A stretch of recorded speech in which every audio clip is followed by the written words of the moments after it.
Hey there fellow YouTubers, this is Anthony with Home Guitar Mods, and this week we're going to learn how to use the effects loop on the POD HD500 to incorporate some of your favorite effects that might be sitting on the shelf with your POD HD500.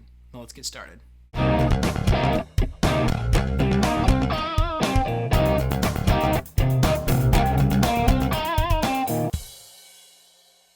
Alright, so like I said, we're going to learn how to use the effects loop on your POD HD500. Now, obviously you've probably noticed you have an effects send and effects return on the back of your pod. Outside of doing the 4-cable method, you can use this effects loop as an effects loop, much like you would an amplifier. Now to do so, on the back side, you notice there's an effects send, which says TRS stereo, but you can use mono cables in that as well, like regular patch cables. And then you have a left and right stereo return. If you're running a mono effect, like a stomp box, which just has one output, you go in the left side, which says mono. You'll then also notice a switch that says line or stomp. Now if you're using stomp boxes, obviously you'll probably want to have it on stomp. If you're using a rack-based effect, you probably want to use line. Now the difference between the two is really minimal, other than when you have it on line, you're actually going to get less volume or less input into the pod than you would if you had it on stomp. So if you have a rack unit, and let's say you can't get the volume loud enough to find unity volume, which is where the volume is the same with the effect on or off, maybe try flip it to stomp or vice versa. Now once we've done this, you just want to go in your POD HD500, either on the editor on your computer or right here on the screen, and scroll all the way to the end of your effects, and you're going to find an effect that just says effects loop. That's about it. Now this effect, just like all the others in the pod, can be assigned on or off to one of the switches on your POD HD500. Now once you've done that, do like you would any other effect, find where you want the effects loop to go, and stick it there. If you're using a distortion pedal, you probably want it towards the beginning of the chain. If you're using a rack reverb or a tape delay or whatever else it might be, you probably want it towards the end, but the sky's the limit. Now once we've set our patch up, you want to play around and find unity gain. Now what do I mean by unity gain? Just like I said earlier, you want to find where the volume is the same with the effect on or off. Now here I'm using an MXR Distortion 3. I like the way a lot of distortion boxes or stomp boxes or whatever you want to call them on the pod sound, but sometimes I feel they lack just a little bit of that bigness, that analog warmth. So I decided to incorporate an MXR Distortion 3 into my sounds. Now, like I said before, if you go through and you assign this to turn on and off, you don't ever have to touch the pedal once you've turned it on. So right now, my MXR is on, but my sound is clean.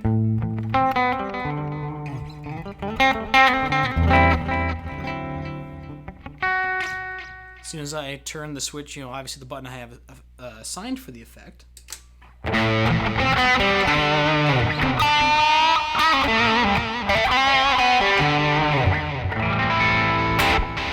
pedal turns on without ever having to touch the effect.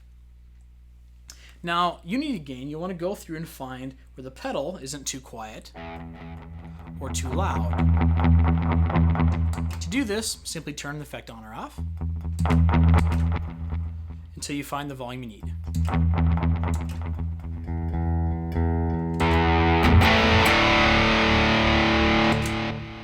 Once we found our unity volume and we found the effect we want, stick it wherever you want and play like you would normally. If you want, you can stick 20-foot cables on your effect and stick it somewhere else.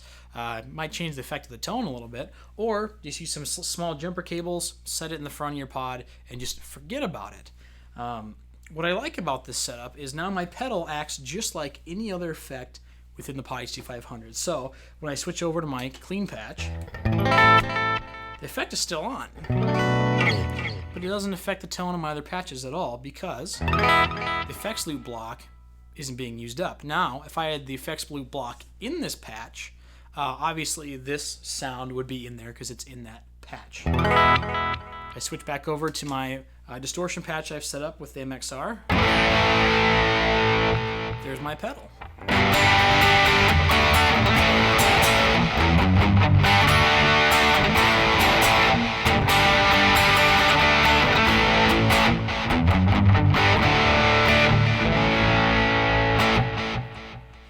Another plus to this is, let's say you're like me and you like to boost things, you like to push stuff.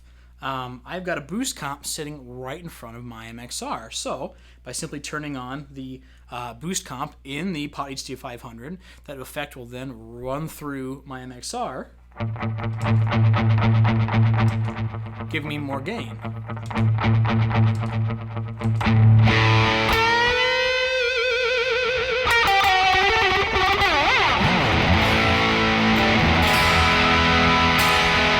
Now what's nice about this is that while I'm playing at a gig or whatever unit you use, I'm sure we've all been there where we're playing halfway through and real quick we want to change maybe the gain or the amount of delay we've got in effect, and you got to go through the parameters and people are waiting for you to get through it. Not that it takes all that long, but sometimes it can be kind of tough to tweak. Nice part is with the stomp box, you just bend down and turn the gain down, or give it a little more, right on the fly. A few things to note. What I have noticed with this is when the effect is off, it simply shuts off the signal going to the pedal and bypasses it. But the sound coming out of the pedal, I've noticed, still goes into the pod. So if you listen really carefully, and you're gonna need headphones to hear this. Do you hear that hiss? I'm turning the volume way up.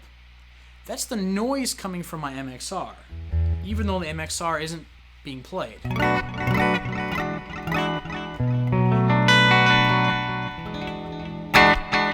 So that would be the one downside I've noticed, but again, the volume's jacked on this pedal to hear that noise. But even if you listen very carefully, I turn it off and the signal goes away. Even though it's not on.